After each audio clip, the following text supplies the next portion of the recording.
BPC Bangladesh petroleum corporation সরকারি যে সংস্থার মাধ্যমে আমরা জ্বালানি আমদানি করি, ক্রুড অয়েল এবং পরিশোধিত তেল ডিজেল আমদানি করি, তারা গত 4 বছরে 18, 19, 20, 21 এই 4 অর্থ বছরে সরকারকে রাজস্ব দিয়েছে 56,000 কোটি টাকা। কত? 56,000 কোটি টাকা সরকারকে রাজস্ব দিয়েছে। আপনি যদি 100 টাকার তেল কিনেন, সেই তেলের মধ্যে 32 থেকে 34 টাকা যায় সরকারের রাজস্ব হিসাবে, সরকারি কোষাগারে। তার মানে 114 টাকা আজকের যে দাম, সেখান থেকে যদি আপনি সরকারি ট্যাক্স বেটের পরিমাণটা বাদ দেন, তাহলে সরাসরি কমে যায় 37-38 টাকা, 134 টাকার মধ্যে, 114 টাকার মধ্যে ডিজেলের দাম কমে যায়। তার আচ্ছা, তাহলে 4 বছরে আমরা সরকারকে রাজস্ব দিলাম 56,000 কোটি টাকা।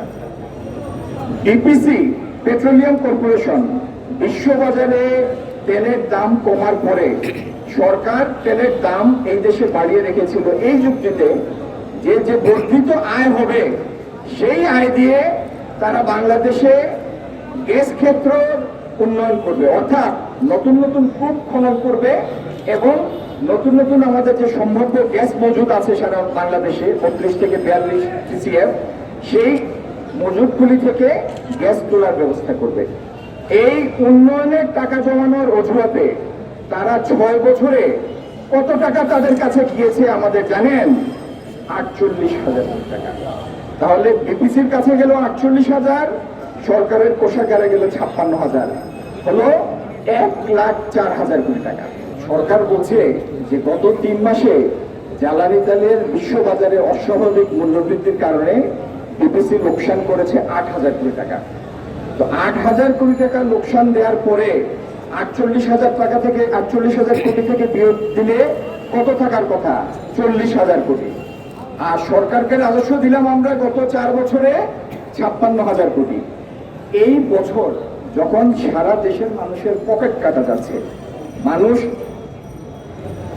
গাড়ি চড়া বন্ধ করে দিচ্ছে, তেল কিনতে পারে না, আমার ছোট ভাইয়েরা মোটরসাইকেলের তেল ভরতে গিয়ে তাদের নাবিশ্বাস ওঠে, এই বছরও সরকারকে আমরা 50-60,000 কোটি টাকা, এই যদি এই ট্যাক্স বহাল থাকে তাহলে 50-60,000 কোটি টাকা সরকারের রাজস্ব হিসাবে যাবে। যে টাকা রাজস্ব হিসেবে তারা আহরণ করে, বিপিসি লাভ করে যে টাকাটা তাদের কোষাগারে নিয়েছে, আপনি খোঁজ করলে সেই টাকার হদিস পাবেন না। তাহলে টাকা গেল কোথায়?